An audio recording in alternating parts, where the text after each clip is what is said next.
Before he died, Ryan finally discovered the shocking truth. The son he had raised for 3 years was never actually his own. Even worse, the people who destroyed his company, ruined his life, and left him with nothing were the very family he trusted the most, his wife Claire's family. But when Ryan opened his eyes again, he found himself back on the exact day Claire forced him to get a divorce. This time, he didn't beg her to stay, and he didn't try to save their marriage. Instead, he calmly signed the divorce papers himself, because Claire had no idea that the choice she made would become the beginning of the collapse of her entire family. In his previous life, Ryan sacrificed everything for Claire. Because he loved her, he accepted every demand from her family. He allowed her younger brother Jason to join the company, and constantly helped them handle their problems. But in the end, all those sacrifices brought him nothing. His company collapsed, his family was destroyed, and he discovered that the child he raised had no blood relation to him. After being reborn, Ryan decided to completely change his fate. He started planning his revenge from the very beginning. He deliberately acted like he still couldn't let go of Claire, making her believe that she still had control over him. But the moment Ryan received the divorce certificate, he completely broke free from Claire and her family. Meanwhile, Claire's family was still celebrating their victory.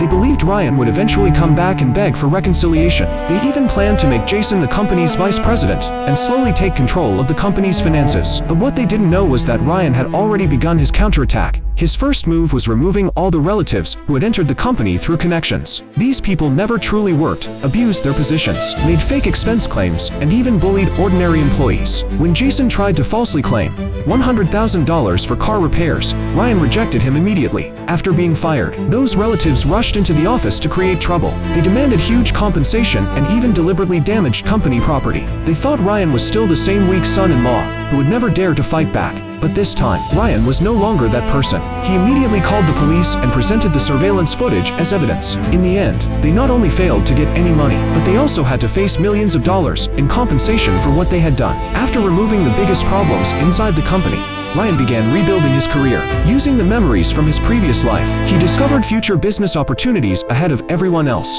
He then contacted Sophia, a powerful local businesswoman, hoping to rebuild their partnership. In his previous life, this cooperation failed because of Claire's interference. But this time, everything changed. The partnership moved forward successfully, and Ryan's company began recovering quickly. His career, which had once fallen to the bottom, started rising again. At the same time, Claire's family began facing serious problems. To help their relatives deal with the losses, they were forced to desperately find ways to raise money. But even then, they still believed that once the child was born, Ryan would eventually return to them. What they didn't know was that the real crisis had only just begun. While Claire's family was still dreaming about controlling Ryan's life again, Ryan had already prepared his final move. This time, he wasn't fighting to protect the past. He was coming back to take back everything they had taken away from him.